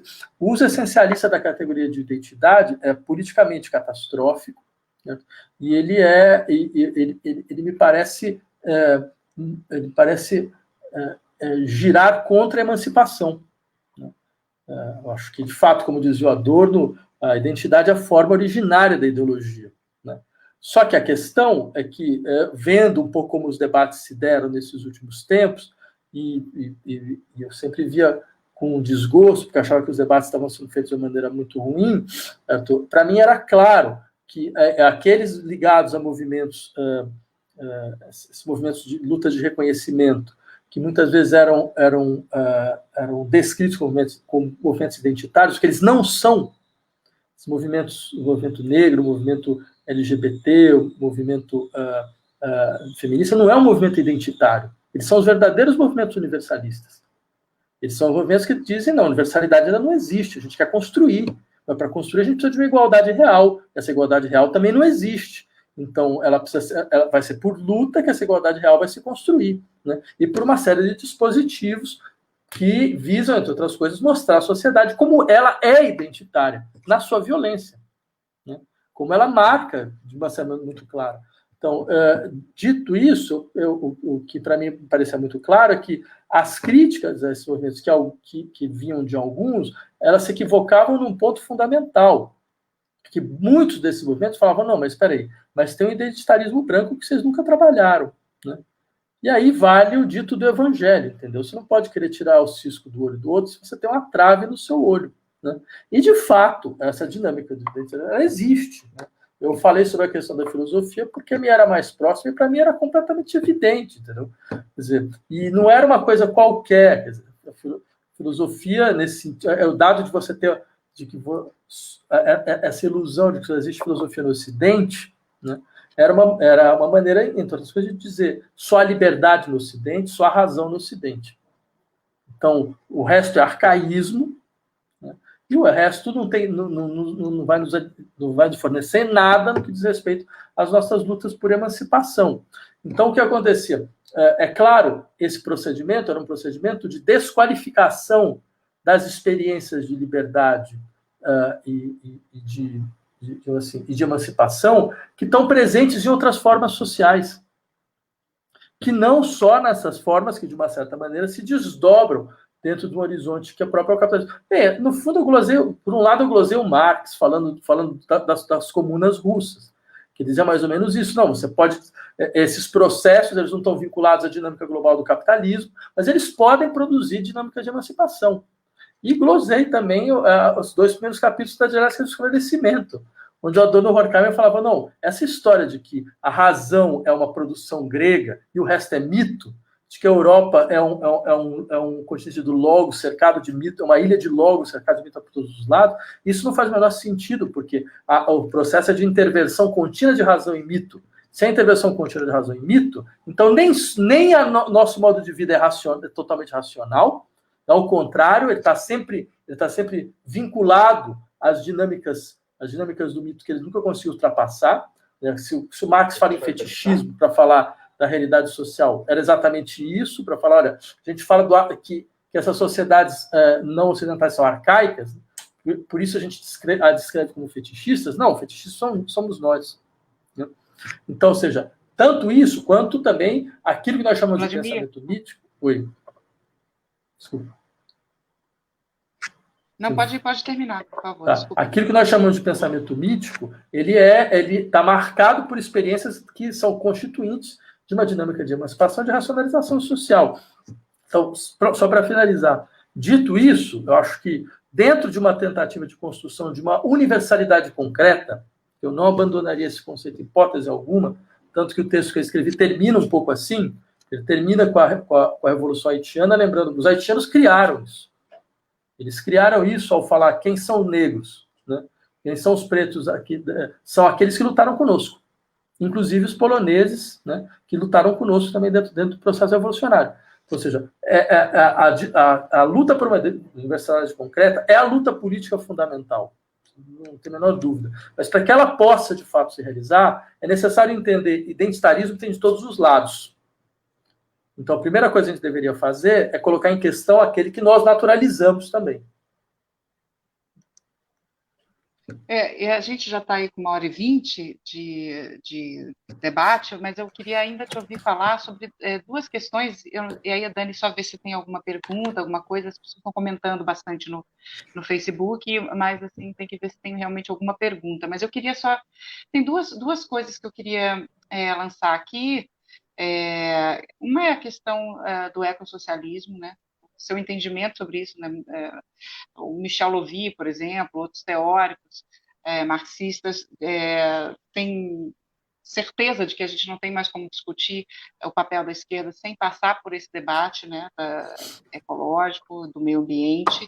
E a outra questão, já que estamos aqui também num grupo de arte, de teatro, e como você é músico, compositor também, eu queria que você falasse um pouquinho sobre o papel e a tarefa, talvez, da arte nesse momento histórico, tendo em vista todo esse debate das guerras culturais, né, ou de um governo bolsonarista que vive a partir dessa ideia, desse conceito de guerras culturais e que reativa o conceito de marxismo cultural.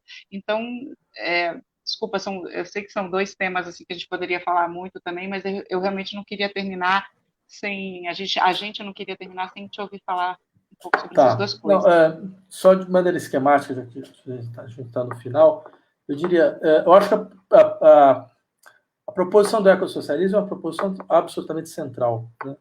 e intransponível, porque se trata principalmente de pensar que uma das questões fundamentais da sujeição social é a sujeição da natureza à condição de objeto a ser apropriável, né?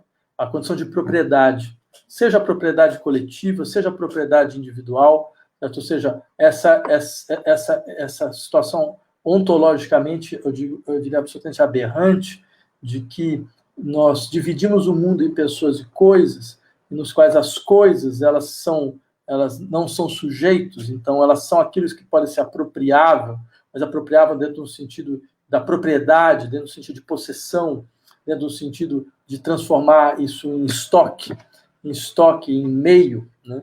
E não compreender que uma verdadeira emancipação é emancipação dos sujeitos e das coisas. Emancipar as coisas da condição de propriedade. Eu acho que esse é um elemento fundamental para uma perspectiva socialista efetiva, né? E nesse sentido, eu acho que as reflexões do ecossocialismo, elas são muito importantes. Eu gostaria de desenvolver mais, mas eu acho que essa é algo que eu poderia deixar dentro desse debate. Segundo, sobre a questão da cultura, eu teria duas coisas a dizer. Primeiro, isso pelo menos demonstrou para nós que esse discurso de que, bem, mas as artes, a academia, são coisas menores, a gente faz aqui uma coisa só para nós, que importância isso tem, sabe? Porque, assim, porque tem uma melancolia de artista e de acadêmico de esquerda que é uma coisa medonha, entendeu? Tipo, a gente não vai conseguir fazer nada. Bem, eu acho engraçado porque quando o governo de extrema-direita sobe, a primeira coisa que ele faz é sair atirando exatamente os artistas e os acadêmicos. Então, isso diz alguma coisa a respeito da nossa força real. Seria interessante a gente começar a pensar qual é, de fato, a nossa força, porque os nossos inimigos conhecem muito bem. Por que a gente não conhece? Será que não é porque é cômodo para a gente alimentar a ilusão da nossa impotência? Porque isso, de uma certa maneira, então, nos retira de certas responsabilidades? Isso é uma pergunta. Por outro lado, eu acho que também isso demonstra como o campo da cultura é um campo fundamental para a consolidação das formas de emancipação social. Então, esses momentos, eles, para mim, eles são dramáticos. Aí, realmente, são uma coisa de cortar o coração pelo equívoco. Esses momentos nos quais lutas de emancipação acreditam que devem defender mercadorias culturais, devem defender produtos da indústria cultural como a forma máxima da emancipação, isso é algo de uma regressão que talvez hoje ainda não deixa para falar, mas eu espero que rapidamente as pessoas percebam isso de uma vez por todas. Quer dizer, a gente conseguiu entrar num processo onde até a gramática da nossa revolta é produzida por aqueles contra os quais nós nos batemos. Entendeu? Então você vê, sei lá, manifestação, o sujeito sai com figura de super-herói da Marvel, outro fala sobre cantora pop. Você percebe, não, peraí, mas não é possível. Você não está entendendo que esse é o elemento central. O elemento central veja, o capitalismo é fantástico, porque ele fornece, inclusive, nos seus setores mais fetichizados, certo? Que é o seu Hollywood, a indústria musical, são os setores mais fetichizados, certo? As formas da nossa própria emancipação. Então, é uma luta perdida, se você começa dessa forma. Como dizia o Mayakovsky, sabe, a experiência revolucionária exige uma forma revolucionária. E se alguém conseguir me provar que alguns desses elementos têm algo de revolucionário da sua forma, eu juro que eu corto as duas mãos. Certo? Porque não faz o menor sentido nada disso, ao contrário. Então, acho que essa é uma questão importante a ser levantada. É que ela é difícil de ser levantada agora, mas eu espero que ela possa ser levantada rapidamente, sem que a gente seja acusado de elitismo ou qualquer coisa parecida. O que, diga-se passagem, para mim também não faz a menor diferença, porque a gente estava falando de Mayakovsky, Mayakovsky não era acusado de elitista, é sempre bom perguntar por quem, você estava falando do stalinismo, então por quem? Então, eu gostaria de lembrar esses que falam sobre elitismo, que a gente levanta a necessidade da crítica da cultura como elemento fundamental da crítica social, que ele se pergunta de que lado eles estão. Elitismo e formalismo, né? Não, formalismo é outra também, que eu vou te contar. Mas o problema do formalismo é que ele aparece de todos os lados. Quer dizer, desculpa, a verdade para mim é que assim, o marxismo, sim, na sua análise cultural, fora momentos louváveis e específicos, na sua grande maioria é catastrófico. Exatamente porque essas acusações de formalismo, elas não dizem, elas são tristes, porque elas não conseguem entender que, bem, a reconstrução da forma é um elemento fundamental da constituição, da expansão do campo da experiência. Então, ao contrário, assim, o formalismo não deveria ser uma injúria, como a gente faz, né? Uma coisa que é meramente formal. Não tem nada meramente formal. Quando eles operam por um binarismo tosco entre forma e conteúdo, que é um troço pré-crítico, assim, que é uma coisa completamente inacreditável, é fora da dialética. Eu acho a gente um pouco cercado, inclusive, porque de um lado a gente ainda tem essas reedições das críticas nesse sentido, de ser elitista ou formalista. Não que não exista um elitismo, muitas vezes, problemático, né? Mas muitas vezes é uma reedição deste modelo de desqualificação da inovação, da inquietação artística, né? Eu queria lembrar rápido, eu tinha feito uma anotação aqui, daí eu acho que tem uma questão que a Dani podia ler para a gente na sequência, do Edward Bond. A gente fez um trabalho sobre esse escritor, dramaturgo britânico, e ele diz no momento, só para a gente falar de algumas figuras aí da arte e da cultura de forma mais específica, ele diz no momento, nós não precisamos de um plano para o futuro, mas de um método de mudança. Eu achei boa essa ideia, porque, de certa forma, ela recobre um pouco dessas ideias, que eu acho que também estão no teu horizonte de investigação.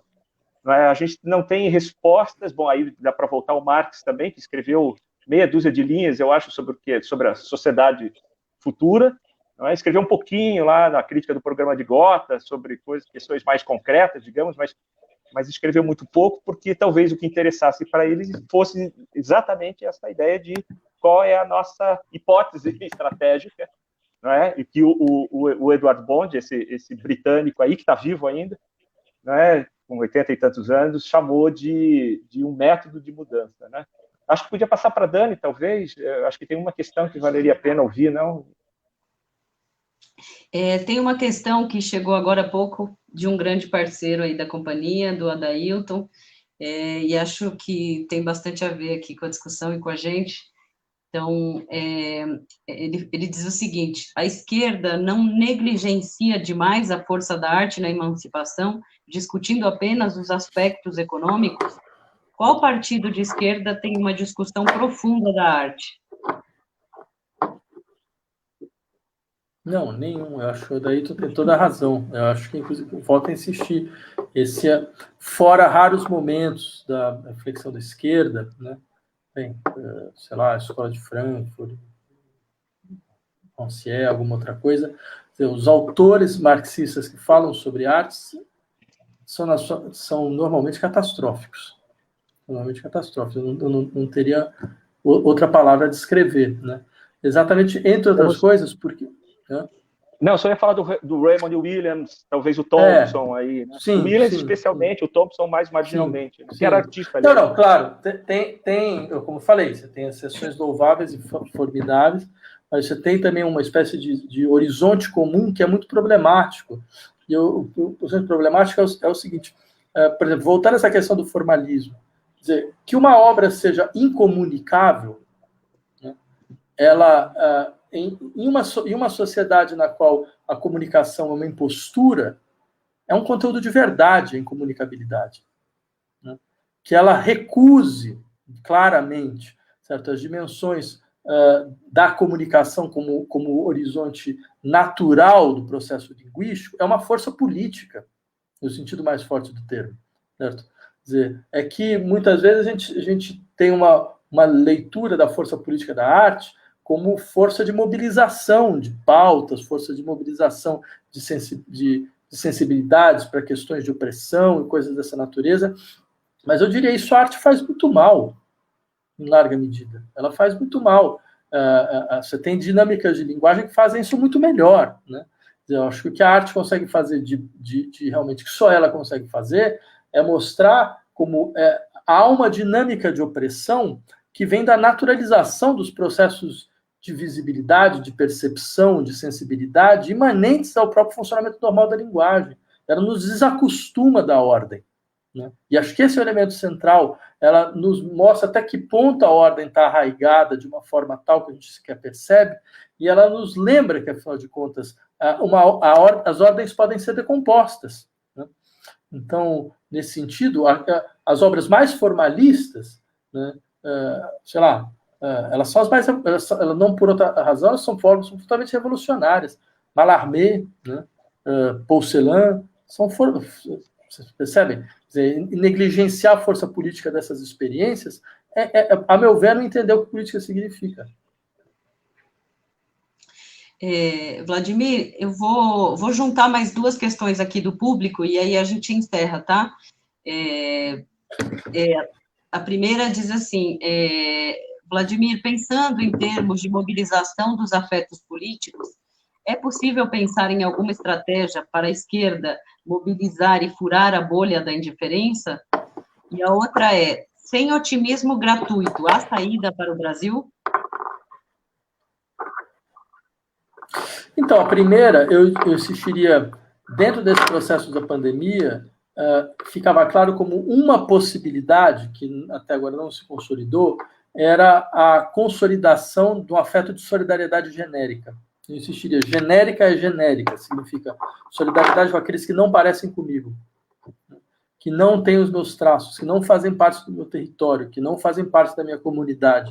Esse modelo de solidariedade, que ele poderia ser institucionalizado, né? Acho que uma transformação das estruturas do Estado, a institucionalização de processos de solidariedade genérica é ainda uma tarefa a ser feita. É uma tarefa. E não é à toa que esse governo joga de maneira tão forte com a indiferença. Só a indiferença pode, de uma certa maneira, criar adesão a um programa neoliberal como esse que eles tentam implementar. Porque esse programa é baseado em uma ideia de liberdade, que é uma liberdade como propriedade de si. O neoliberalismo se coloca como a realização efetiva da liberdade, mas essa liberdade é a generalização das relações de propriedade para toda e qualquer esfera, inclusive em relação a si mesmo, né? Então, é claro, por exemplo, quando alguém como o Bolsonaro pega nessas suas lives medonhas e diz coisas do tipo, se eu me infectar é problema meu, né? Ou mais importante do que a vida é a liberdade, né?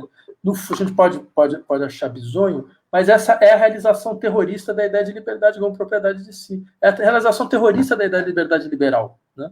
De fato, não há incoerência se a gente aceita que liberdade é ser proprietário de si mesmo. Então, bem, é o meu corpo, né? Como se diz, é o meu corpo, minhas regras, por que eu vou ter que usar uma máscara se eu não estou convencido disso? Por que eu tenho que se eu estou infectado, isso é um problema meu, né? É claro, você pode falar, não, mas você coloca em risco a vida social. Mas quem define o risco relevante e o risco irrelevante? Se eu saio com um bebê na rua, eu coloco... Há um risco, eu posso deixá-lo cair e ele morre, entendeu? Por que eu vou ter que aceitar que são os sábios cientistas e os operadores do Estado que definem o que é o risco relevante ou não? Em suma, o raciocínio, ele é coerente. Ele não é absurdo. Absurdo é a proposição de base, entendeu? Absurdo é o princípio de que liberdade é propriedade de si. Então, nesse sentido, porque eu diria mais, por que essa discussão é interessante? Porque, é claro, nesse processo, você percebe, não é à toa que todos os autores neoliberais insistem a todo momento coisas do tipo, não adianta você querer ser solidário às pessoas, porque você vai acabar produzindo o pior. As pessoas ficam preguiçosas, elas não conseguem ser agentes econômicos, e você vai produzir o pior. Você precisa ser, de uma certa forma, egoísta para que o processo funcione, entendeu? Para que a riqueza seja produzida, que as pessoas entrem dentro de um processo de autossuperação e coisas dessa natureza. Agora a gente vê qual é a realização desse processo. É essa. É uma liberdade que se realiza no genocídio, no suicídio social. Por isso a ideia do Estado suicidário, ela se realiza dessa forma. Se realiza dizendo, ela explode qualquer possibilidade mesmo de uma solidariedade que seria necessária, e para que essa solidariedade seja necessária, ela seja aceita como necessária, é inclusive importante entender, sei lá, por exemplo, eu estava falando do corpo. Esse corpo não é minha propriedade. Eu não sou proprietário desse corpo. Tem algo nele que está para além de mim. Esse corpo também é veículo de contágio. É uma placa de conexão com corpos dos outros. Então, seria ter uma dimensão do corpo do outro no meu corpo, né? Então, nesse sentido, você percebe? Você exige um outro tipo de reflexão sobre a organização da vida social, né? Isso seria o resultado de um tipo de afeto de solidariedade genérica. Ótimo, obrigada pelas respostas, Vladimir. A gente está bem avançado já no nosso horário, isso é um bom sinal, né? Sinal de que a gente tem bastante coisa para conversar, mas a gente já... Acho que é bom a gente já encerrar, justamente por causa desse avanço no horário. Eu gostaria só de relembrar, eu falei no comecinho lá do nosso encontro. Bia. Oi. Bia. Oi? Estou aqui, estou te escutando, Fê. Só antes de você fazer a fala finalzíssima, Deixa só eu falar duas frases do Leminski aqui, para a gente terminar, que eu acho que eu deixei de falar no meio, e aí você termina. Mas são frases... são duas frases. Vamos usar um escritor, né, um poeta, terminar com poesia. Ele diz assim: me enterrem com os trotskistas na cova comum dos idealistas, onde jazem aqueles que o poder não corrompeu. Me enterrem com meu coração na beira do rio, onde o joelho ferido tocou a pedra da paixão. Leminski. Ótimo, ótima finalização. Bem, então, para lembrar que esse ciclo ele não se encerra aqui, né? A gente está querendo realmente trazer para esses debates esse caráter de continuidade, então a gente pensou também em outros temas para a gente conversar. O próximo será no dia 10 de outubro, também às 5 horas, aqui pela página do Coletivo, com o tema de indústria cultural 2.0, o Agro é Pop, com a Ana Chan. E o último, aí sim, encerrando o nosso ciclo, será no dia 7 de novembro, mesmo horário, mesma transição pela mesma página, sobre mídia brasileira e a fabricação do consenso, com a Helena Martins. A gente espera que vocês participem também novamente do debate com a gente, porque são exatamente esses debates que também alimentam a nossa luta e o nosso fazer artístico por uma sociedade livre, justa, menos desigual, e é essa nossa utopia e é essa nossa aposta para o futuro. Obrigada, Vladimir, muito obrigada aqui em nome do Coletivo. Se você tiver alguma coisinha mais para falar, uma consideração final, você pode ficar à vontade. Não, eu que agradeço aí o Coletivo pelo convite, para mim foi um grande prazer participar e desejo boa sorte aí para os próximos debates. Obrigada. É isso aí, então. Fora Bolsonaro. É isso aí. Fora Bolsonaro. Fora Bolsonaro. Fora Bolsonaro. Obrigada, Vladimir. Obrigado. Obrigado, Vladimir.